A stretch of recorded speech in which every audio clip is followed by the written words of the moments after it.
Compounding ടെക്നിക്കിൽ വരുന്ന next ടെക്നിക്കാണ് future value of a series of equal cash flows or annuity of cash flows. ഓരോ വർഷം എന്ത് ചെയ്യാണ് ഈക്വലായിട്ട് ക്യാഷ് ഫ്ലോ ഉണ്ടാവുക. ആ മെത്തേഡാണ് future value of a series of equal cash flows എന്ന് പറയുന്നത്. അവിടെ പറയുന്നുണ്ട് the quite often a decision may result in the occurrence of cash flows of the same amount every year for a number of years consecutively instead of a single cash flow. ഒരു single cash ഫ്ലോയ്ക്ക് പകരം ഓരോ വർഷവും വർഷം എന്ത് ചെയ്യുക, same amount ഇങ്ങനെ നമ്മൾ എന്ത് ചെയ്യുകയാണ് ക്യാഷ് ഫ്ലോ ആയിട്ട് കൊടുക്കുക, അല്ലെങ്കിൽ സെയിം എമൗണ്ട് നമ്മൾ ഇൻവെസ്റ്റ് ചെയ്യുകയാണെങ്കിൽ അതിനെയാണ്, ആ മെത്തേഡാണ് നമ്മൾ ഡിസ്കസ് ചെയ്യുന്നത്. ഇവിടെ ഒരു എക്സാമ്പിൾ പറയുന്നുണ്ട്. 2000 രൂപ ഓരോ വർഷം എന്ത് ചെയ്യാണ് ഡെപ്പോസിറ്റ് ചെയ്യുക 4 വർഷത്തേക്ക്. ഇന്ന് മുതൽ 4 വർഷത്തേക്ക് 2000 രൂപ ഡെപ്പോസിറ്റ് ചെയ്യുക എന്നൊക്കെ പറയുകയാണെങ്കിൽ ആ മെത്തേഡാണ് ആന്വിറ്റി ഓഫ് ക്യാഷ് ഫ്ലോസ് എന്ന് പറയുന്നത്. ഇനി ഇതിൻ്റെ ഒരു ഇക്വേഷനാണ്, ഒരു ഫോർമുല അല്ലെങ്കിൽ ഇക്വേഷനാണ് നോക്കാനുള്ളത്. FVA is equal to A into 1 plus R whole raised to n minus 1 divided by R. ആ ഇക്വേഷനാണ്. അതിൽ FVA എന്ന് പറയുന്നത് future value of A annuity, അതാണ് നമുക്ക് കണ്ടുപിടിക്കേണ്ടത്. രണ്ടാമത്തെയാണ് A എന്ന് പറഞ്ഞു കഴിഞ്ഞാൽ ആന്വിറ്റിയാണ്, നമ്മളെ പ്രിൻസിപ്പൽ എമൗണ്ട് എന്ന് പറയും. R is equal to rate of interest, N is equal to duration of annuity. അപ്പം ഇത്രയും കാര്യങ്ങളാണ് ആ ഇക്വേഷനും എക്സ്പാൻഡ് ചെയ്ത് പറയാനുള്ളത്. അപ്പോൾ ശ്രദ്ധിക്കുക, future value of a series of cash flows എന്ന് പറയുന്നത് ഒരു ഫ്യൂച്ചർ വാല്യൂ വരെ, അല്ലെങ്കിൽ ഫ്യൂച്ചറിലൊരു പീരീഡ് വരെ നമ്മൾ എന്ത് ചെയ്യുകയാണ് ഡെപ്പോസിറ്റ് ചെയ്യുകയാണ്. സെയിം എമൗണ്ട് ആണ് ഡെപ്പോസിറ്റ് ചെയ്യുന്നത്. അങ്ങനെ സെയിം എമൗണ്ട് ഡെപ്പോസിറ്റ് ചെയ്യുകയാണെങ്കിൽ ആ ഫ്യൂച്ചറിൽ ആ പീരീഡ് അറ്റൈൻ ചെയ്യുന്ന സമയത്ത് നമുക്ക് എത്ര രൂപ തിരിച്ചു കിട്ടും, അത് നമ്മൾ മുൻകൂട്ടിയിട്ട് കണ്ടുപിടിക്കുക. ആ ഫ്യൂച്ചർ വാല്യൂ നമ്മൾ മുൻകൂട്ടിയിട്ട് കണ്ടുപിടിക്കുക. ആ മെത്തേഡാണ് ആന്വിറ്റി ഓഫ് ക്യാഷ് ഫ്ലോസ് എന്ന് പറയുന്നത്. ഇക്വേഷൻ ഇതാണ്. ഇനി നമുക്കൊരു ക്വസ്റ്റ്യൻ ചെയ്യാം. ക്വസ്റ്റ്യൻ ഇതാണ്: mister Manoj invest 1000 at the end of each of the next 3 years. അടുത്ത 3 വർഷം വരെ അതിൻ്റെ എൻഡിൽ എന്ത് ചെയ്യുക, മനോജ് 1000 രൂപ വർഷം ഡെപ്പോസിറ്റ് ചെയ്യുകയാണ്.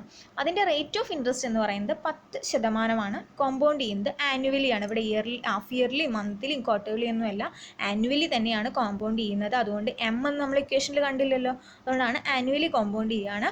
He wishes to know the value of his savings at the end of 3 years from today.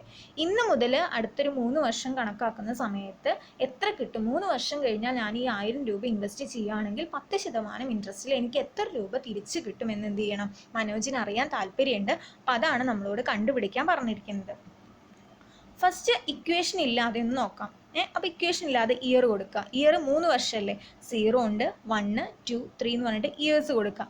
അതിൽ 1 ഫസ്റ്റ് ഇയറിൽ എത്രയേ കിട്ടുള്ളൂ, 1000 ആണ്. രണ്ടാമത്തെ വർഷം 1000 കൊടുത്തു, മൂന്നാമത്തെ വർഷം 1000 കൊടുത്തു. നമുക്കറിയാം എത്ര ശതമാനമാണ് ഇൻട്രസ്റ്റ്, 10%. അപ്പോൾ 1000ൻ്റെ 10% ആദ്യത്തെ വർഷം എന്ത് ചെയ്യേണ്ടത്, ഇൻട്രസ്റ്റ് കൊടുക്കേണ്ടത്. അപ്പോൾ 1000ൻ്റെ 10% എന്ന് പറഞ്ഞാൽ 100 ആണ്. അപ്പോൾ ഫസ്റ്റത്തെ ഇൻട്രസ്റ്റ് ഫസ്റ്റത്തെ നമ്മുടെ പ്രിൻസിപ്പൽ എമൗണ്ട് ആദ്യത്തെ വർഷം എത്ര തന്നെയാണ്, 1000 തന്നെയാണ്. രണ്ടാമത്തെ വർഷം എത്തിയപ്പോൾ ഈ 1000ൻ്റെ മുകളിൽ എന്ത് ചെയ്തു, 10% ഇൻട്രസ്റ്റും കൂടെ കണ്ട് 1100 രൂപയായി രണ്ടാമത്തെ വർഷം. മൂന്നാമത്തെ വർഷം എന്താ ചെയ്തിരിക്കുന്നത്, ഈ 1100ൻ്റെ മുകളിലാണ് നമ്മൾ എന്ത് ചെയ്തിരിക്കുന്നത്, ഇൻട്രസ്റ്റ് കണ്ടുപിടിച്ചിരിക്കുന്നത്. അത് എന്ത് ചെയ്യാണ്, മൂന്നാമത്തെ വർഷത്തിൽ ആഡ് ചെയ്തപ്പോൾ എത്ര കിട്ടി, 3310 കിട്ടി. ഈ മെത്തേഡ് നിങ്ങൾ നോക്കണ്ട, ഈ മെത്തേഡ് നിങ്ങളൊന്ന് പരിചയപ്പെടുത്തിയെന്ന് മാത്രമേ ഉള്ളൂ. ഇങ്ങനെയാണ് നമ്മൾ കോമ്പൗണ്ട് ഇൻട്രസ്റ്റ് നമ്മൾ പഠിച്ചിട്ടില്ലേ, ഇൻട്രസ്റ്റ് കൂട്ടുപലിശയൊക്കെ പഠിച്ചിട്ടുണ്ടായില്ലേ, ആ കൂട്ടുപലിശ മെത്തേഡാണ് പറയുന്നത്. അപ്പോൾ ഇതാണ് നമ്മൾ ഫോർമുല ഇല്ലാതെ ചെയ്യേണ്ടത്. ഫോർമുല ഇല്ലാതെ ചെയ്യേണ്ടത് നിങ്ങൾ പഠിക്കേണ്ട ആവശ്യമില്ല, ഫോർമുല ഉള്ളത് മാത്രം നോക്കിയാൽ മതി. ഫോർമുല ഇല്ലാതെ ഇങ്ങനെയാണ് ചെയ്യുക. ഇനി ഈസി മെത്തേഡ് അല്ലെങ്കിൽ ഫോർമുല അപ്ലൈ ചെയ്തിട്ട് എങ്ങനെയാണെങ്കിൽ നമ്മൾ പഠിച്ച ഫോർമുല എഴുതുക. FVA is equal to A into 1 plus R whole raised to n minus 1 divided by R. അപ്പോൾ എത്രയാണ്, A എന്ന് പറയുന്നത് എന്താ, പ്രിൻസിപ്പൽ എമൗണ്ട്. അപ്പോൾ ഇവിടെ എത്രയാണ് മനോജ് ഇൻവെസ്റ്റ് ചെയ്യുന്നത്, മനോജ് ഇൻവെസ്റ്റ് ചെയ്യുന്നത് 10,000 ആണ്. അപ്പോൾ എന്ത് ചെയ്തു, 10,000 അല്ല, 1000 ആണ്. ആ 1000 ആണ് നമ്മൾ എന്ത് പറയുന്നത്, A എന്ന് പറയുന്നത്. ഇനി 1 plus R, R എത്രയാണ്, R എന്ന് പറയുന്നത് 10%. റേറ്റ് ഓഫ് ഇൻട്രസ്റ്റ് 10% തന്നിരിക്കുന്നത്. അപ്പോൾ R എന്ന് പറയുന്നത് 10%. അപ്പോൾ മുകളിൽ ശ്രദ്ധിക്കുക, R is equal to 10% ആയതുകൊണ്ട് 10 divided by 100 ചെയ്തു. അപ്പോൾ 0.10 ആണ് നമ്മളെ R കിട്ടുക. പിന്നെ N 3 വർഷമല്ലേ പറഞ്ഞിരിക്കുന്നത്, അപ്പോൾ N എത്രയാണ്, 3 ആണ്. ഇനി ഒന്നുമില്ല, ഇക്വേഷനിൽ സബ്സ്റ്റിറ്റ്യൂട്ട് ചെയ്യുക.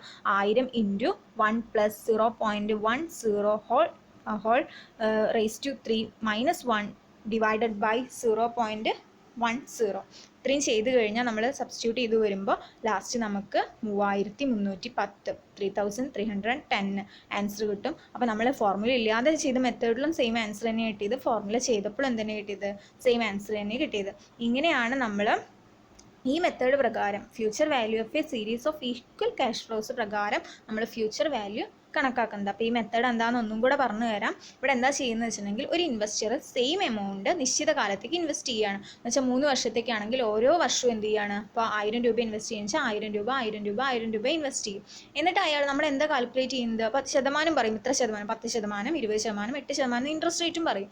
അപ്പോൾ ഇത്ര ഒരു നിശ്ചിത വർഷത്തേക്ക് ഇത്ര ശതമാനം ഇൻട്രസ്റ്റിൽ ഞാൻ ഇൻവെസ്റ്റ് ചെയ്യുകയാണെങ്കിൽ അതിൻ്റെ പീരീഡ് എൻഡ് ആവുമ്പോൾ എനിക്ക് എത്ര രൂപ തിരിച്ചു കിട്ടും, അത് നമ്മൾ കണ്ടുപിടിക്കുന്ന മെത്തേഡാണ് ഇപ്പം നമ്മൾ പഠിച്ചത്. Future value of a series of cash flows or annuity of cash flows എന്ന് പറയുന്നത്.